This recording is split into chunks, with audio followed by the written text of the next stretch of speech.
Angel That was Roland, good. That's good. Juan Gonzalez, Christine Chow, Chris Kantrovitz.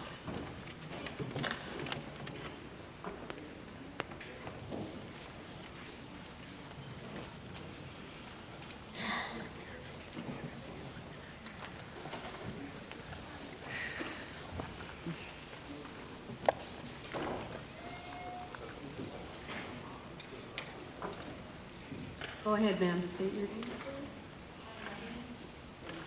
It's on. Go ahead.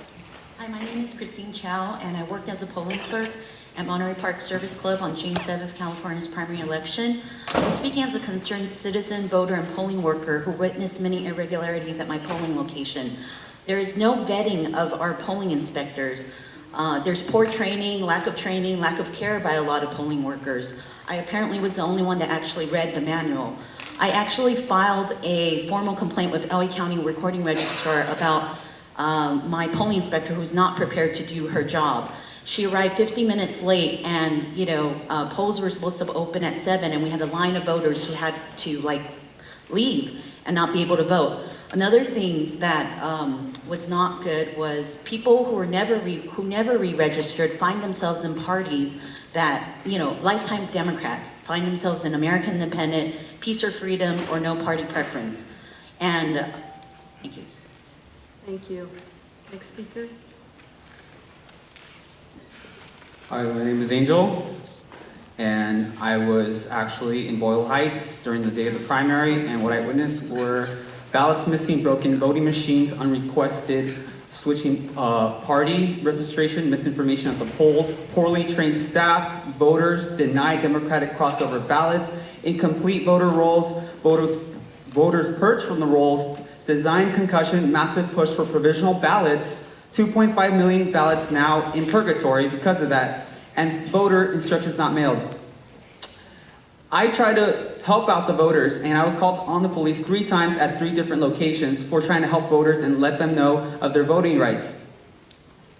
This voter suppression is due to either massive ineptitude of the County of Los Angeles, which warrants drastic changes in our leadership in the Board of Supervisors, which we, the people, will make sure of, or this is a massive, calculated effort to undermine the rights of the hundreds of thousands of voters in the region, in this primary state, which could undermine and determine the next president of this United States. Next speaker. Next speaker, your time's up. Thank you. Hi, my name is Juan Gonzalez. I was a poll worker at the San Fernando Valley in Van Nuys, Pasadena Gardens retirement home. Many people a quarter of the voters were provisional, even though they have registered a few months before this. Even though the elderly people there in that retirement home weren't found on the list. And I couldn't do anything for them just besides give them a provisional ballot. Thank you. Thank you. Michelle Ching, Chris Kantrovitz, Gregory Bennett, Tiff Singfritz, Janelle Andieta, Jeffrey Martin.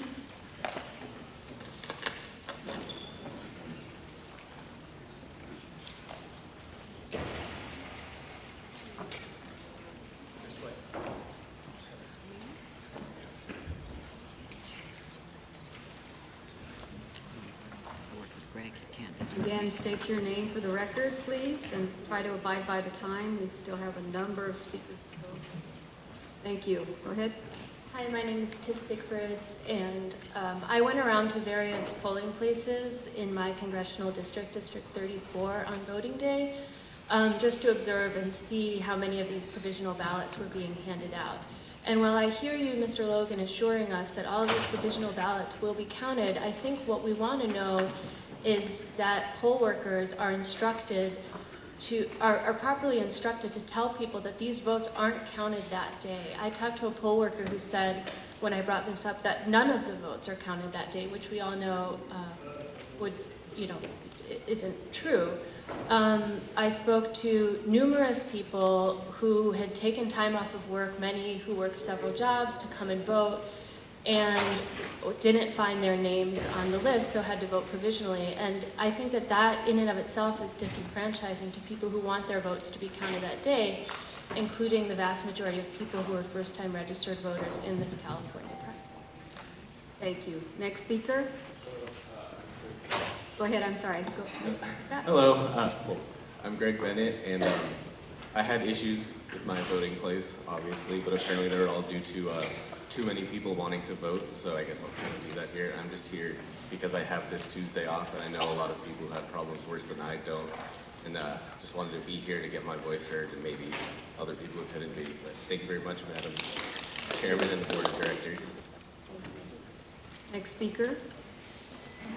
My name is Janelli Mendieta. My dad was registered 2 weeks prior to deadline, the voter deadline, but 3 days before the deadline, he was thrown out of the system. I checked online, so I had to re-register him.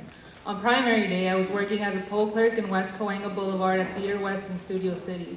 It was disheartening to see the amount of people voting provisionally as we saw on the day of June 7th. My inspector was handing them out like candy, discarding the fact that they can be counted up to a month later when a winner of the primary is announced the day up. People showed up with proof of residency and registration, yet were nowhere to be found on the roster. They were told to vote provisionally. In other incidents, we had people show up on the roster as Republican, but when they checked online, they were registered as no party preference or Democrat and vice versa. They too were told to vote provisionally. Lastly, common among young voters or people who people who registered on the deadline showed up on the roster as vote by mail, but had only received their sample ballot. Thank you. It's all right, we got the message. Next speaker? My name is Jeffrey Martin. I am a business person. I live in Venice. I've voted Democrat in every election since 1992. I used to think that voter fraud was some sort of fantasy dreamed up by sore losers as part of a right-wing conspiracy. I now think differently. In fact, according to most recent polls, 66% of Americans no longer have faith in the electoral process. That is highly dangerous for our democracy. It is highly dangerous. We have to ask ourselves two important questions. How many people were prevented from voting, and how many provisional ballots were disqualified? That must be where we start to piece together what has happened, where you now have thousands of people across the country wondering whether or not our democracy in fact exists. Thank you. Sarah Watts, Jody Barden.